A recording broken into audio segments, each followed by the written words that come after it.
Some of the satisfied customers leaving the Del Mar Gun Show carried heavy backpacks. Others needed dollies to cart away piles of boxes of ammunition. Go carry the ammo! Tom Gildersleeve, a young Marine who hails from northern Maine, grew up with guns.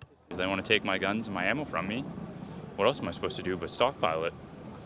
The lines to get into the gun show stretched on, and the freeway exits into Del Mar backed up for hours. Jim Van Vleck of Coronado, a retired merchant marine, says he got in line about 7:30 a.m., but he met others who'd been in line since before dawn. California is really cracking down on buying both ammunition. You can't buy them in stores. I just ordered a M14, a Mini 14. Can't get ammunition for it yet. I just got my first shotgun. There are shotgun shells. 9mm, can't hardly get any ammunition anywhere. They get to the stores and they're sold out in a matter of hours. A bill to require background checks for ammunition in California was struck down by the courts in January as unconstitutionally vague, days before it went into effect. But a field poll released in February shows 75% of Californians favor background checks for people buying ammunition.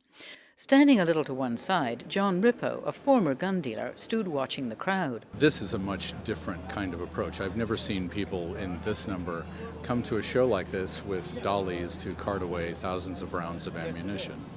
The gentleman up forward is carrying about 1,000 shot shells on the bottom of his dolly. Above that, he seems to have another 1,000, I believe they're .223 rifle cartridges. He has perhaps 200 cartridges in an ammo can and perhaps another 2,500 rounds in small black boxes. Rippo is no stranger to gun culture. In fact, he is a part of it. I grew up with them. I grew up kind of coming to this show for 30 plus years. I was in the trade 17 years. This is different. This is different from what it was. The culture has morphed. It's changed.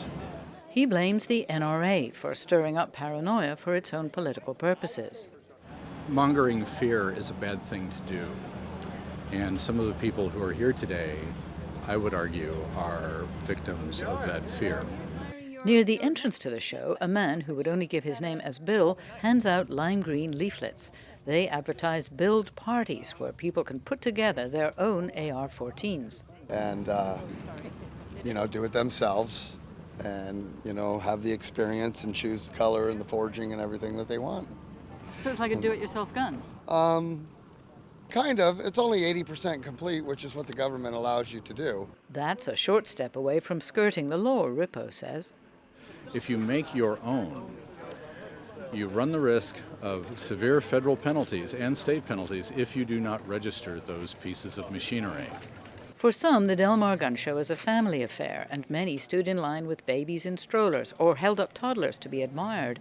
Bud Emerson, a founding member of the group Stop the Del Mar Gun Shows, finds this offensive. The message we send to our kids is that guns are fun. It's a show.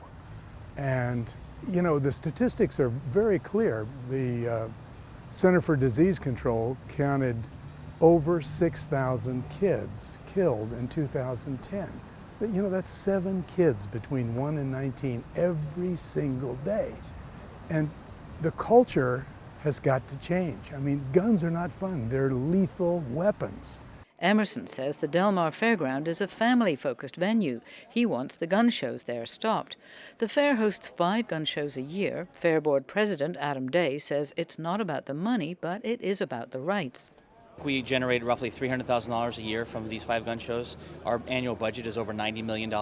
It's quite insignificant, in fact, but as a public facility, we have to allow anyone who has a legal right to operate to hold their shows here. It's not about gun rights. It's about the glorification of guns. We're all implicated when it's on public property. Emerson says California legislation introduced this month would prohibit gun shows at San Francisco's state fairground without the local approval of their county supervisors. Alison St John, KPBS News.